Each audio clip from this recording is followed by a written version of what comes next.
अस्सलाम वालेकुम, good morning. आज हम लोग परिंदों के बारे में पढ़ेंगे। ये कौन सा परिंदा है? जी, ये तोता है और तोते को इंग्लिश में पैरट कहते हैं। और ये हरे रंग का है और इसकी चोंच कौन से रंग की है? लाल रंग की।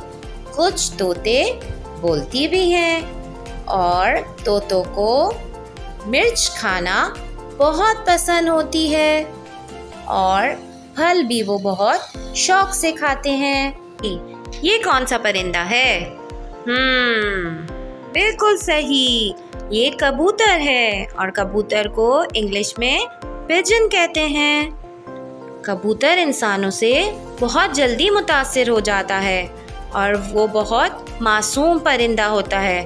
और आपको पता है वो क्या चीज़ बहुत शौक से खाता है? जी, वो दाना बहुत शौक से खाता है। जी, ये कौन बताएगा कि ये कौन सा परिंदा है? ये कौवा है। कौवे को इंग्लिश में क्रो कहते हैं और कौवे का रंग काला होता है।